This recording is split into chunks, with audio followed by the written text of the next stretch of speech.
ఏది ఎన్నిక ఈసీ ఆఫీసులో కూడా దొంగలు పడి ఓట్లు డాటా ఎత్తుకుపోయారని ఇటువంటి చాలా ఉన్నాయి మనం మాట్లాడడానికి. అవన్నీ మాట్లాడదాం. శివశంకర్ గారు నమస్కారం. నమస్కారం వెంకటకృష్ణ గారు. నమస్కారం సార్. చర్చలో పాల్గొంటున్న శ్రీనివాస్ గారికి, గౌతమ్ గారికి, భానుప్రకాష్ రెడ్డి గారికి, ఏబిఎన్ ప్రేక్షకులందరికీ నమస్కారం. నమస్కారం సార్. శివశంకర్ గారు, ఇక్కడ పవన్ కళ్యాణ్ గారు రెండు విషయాల్లో క్లారిటీ మొదటి నుంచి కూడా ఏంటి, జగన్మోహన్ రెడ్డి ప్రభుత్వానికి వ్యతిరేకంగా ఉన్న ఓటు చీలనివ్వను, point number 1. Point number 2, Rajahmundry జైల్లో చంద్రబాబు నాయుడు గారిని పరామర్శించడానికి వెళ్ళి బయటకు వచ్చిన వెంటనే ఇవాళే డిసైడ్ చేసి చెప్తున్నా, నేను పొత్తు మా రెండు పార్టీల మధ్య పొత్తు ఉంటుంది, టీడీపీ జనసేన ప్రభుత్వం ఏర్పడుతుంది ఖచ్చితంగా. అయితే బీజేపీ పెద్దలు కూడా మాతో కలిసి వస్తారని ఆశిస్తున్నా అని ఆ రోజు అన్నారు. ఆ రోజు నుంచి మరి ప్రయత్నాలు కూడా చేస్తూ ఉండుంటారులే, డెఫినెట్గా బీజేపీని కూడా కలుపుకెళ్లాలని చేసే ప్రయత్నాలు కూడా ఉంటాయి. ఇవాళ చంద్రబాబు నాయుడు గారి ఈ టూర్ అంటే మాకున్న సమాచారం మేరకు అయితే అమిత్ షా గారు ఫోన్ చేశారు, లేకపోతే అమిత్ షా గారు అటు నుంచే వచ్చింది ఫోన్, అందుకని ఈయన వెళ్ళారు అని చెప్పి మాకు తెలిసింది. మరి ఆయన ఎవరు అంటున్నా అంట, అలా కాదని. సరే వాట్ ఎవర్, అది ఏదన్నా కానీ మొత్తం మీద అయితే ఈ టూర్లో ఈ పొత్తు అనేది ఒక కంక్లూజన్కి వచ్చే అవకాశం ఉందా?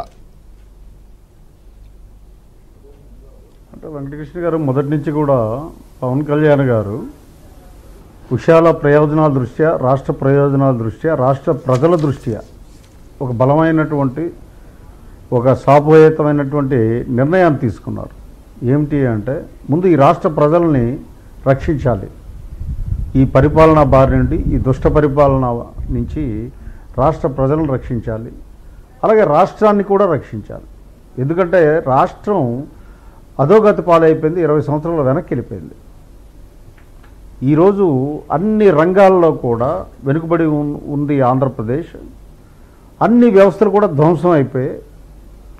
వీటన్నిటి దృష్ట్యా ఆయన ముందు మేము బీజేపీతో 2019 ఎన్నికల తర్వాత పొత్తు పెట్టుకున్నాం. తర్వాత తెలుగుదేశంతో ఎప్పుడైతే రాజమండ్రి జైల్లో పరిస్థితి చూసి అసలు ప్రజాస్వామ్యం కానీ, ఒక ఫ్రీడమ్ ఆఫ్ స్పీచ్ కానీ, స్వేచ్ఛ కానీ ఏది లేకుండా రాజ్యాంగ వ్యతిరేక చర్యలకి ఆయన చలించిపోయి ఈ తక్షణ కర్తవ్యం ఈ ప్రభుత్వాన్ని గద్దెదించాలన్న ఉద్దేశంతో నెక్స్ట్ కానీ మళ్ళీ ఇదే ప్రభుత్వం కానీ అధికారంలోకి వచ్చి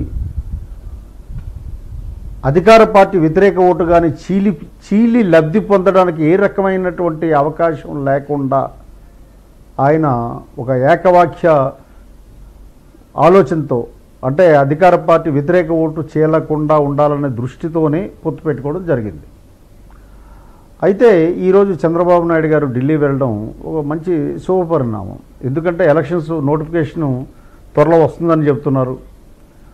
వాళ్ళు అధికార పార్టీ ఏంటంటే, మేము ముందుగా అన్నీ ఎక్సర్సైజ్ చేసేస్తున్నాం, అంతమందిని వదిలేస్తున్నాం, 1 నుంచి ఇప్పుడు 7వ లిస్టు వరకు కూడా వచ్చేసింది వాళ్ళది. సో ఈ రకమైన మైండ్ గేమ్తో మేము చాలా ఫార్వర్డ్లో ఉన్నాం అని చెప్పి ప్రజల్ని ఆ రకంగా చెప్పడానికి ప్రయత్నిస్తున్నారు. కాబట్టి ఈ పొత్తులు అనేది అనివార్యం వెంకటకృష్ణ గారు. ఎందుకంటే ఇది ఏ ఒక్క పార్టీ కూడా ఆ పార్టీ దృష్ట్యా కాకుండా ఆంధ్ర రాష్ట్ర ప్రజల దృష్ట్యా ఈ పొత్తు అనేది ఆంధ్ర రాష్ట్ర ప్రజల భవిష్యత్తు దృష్ట్యా, పునర్నిర్మాణం దృష్ట్యా, దిగజారిపోయిన ప్రతిష్టని తిరిగి పునరుద్ధరించాలన్నటువంటి దృష్ట్యా, వీటన్నిటి కారణాల వల్ల ఈ పొత్తు అనివార్యంగా మారింది. అంటే మీకు ప్రయారిటీస్ మారిపోయాయి వెంకటకృష్ణ గారు. ఈ ప్రభుత్వం వచ్చిన తర్వాత ఇప్పుడు ప్రతి ఒక్కరు ఆలోచన ఏమిటి అంటే, ఫస్ట్ ప్రజాస్వామ్యాన్ని పునరుద్ధరించాలి, రాజ్యాంగాన్ని పునరుద్ధరించాలి, రాజ్యాంగ హక్కుల్ని, పౌర హక్కులు పునరుద్ధరించాలి. ప్రజాస్వామ్యం లేకపోతే ఇంకా మిగతా విషయాలు ఇంకెక్కడ ఉంటాయి అన్న ఆలోచనలో రాజకీయ పార్టీలు కూడా వచ్చాయి, ప్రజలు వచ్చారు, మేధావులు వచ్చారు, విద్యావంతులు కూడా వచ్చారు. కాబట్టి త్వరగా ఈ పొత్తులు ఒక కొలిక్కి వచ్చినట్లయితే చాలా శుభపరిణామం. రాజకీయ పార్టీల కంటే రాష్ట్ర ప్రజలు సంతోషిస్తారు వెంకటకృష్ణ గారు. రాష్ట్ర ప్రజలు ఎదురు చూస్తున్నారు. డెఫినెట్ గా తెలుగుదేశం, జనసేన కాదండి, ఒక ఓవరాల్ ఇదైతే ఉంది. ఏంటంటే ప్రభుత్వ వ్యతిరేక పవనాలు చాలా గట్టిగా వీస్తున్నాయి, అంతవరకు అందరూ యాక్సెప్ట్ చేస్తారు. కాకపోతే ఇక్కడ బీజేపీతో కూడా కలుపుకొని వెళితే ఎలాంటి గ్రౌండ్ ఎలా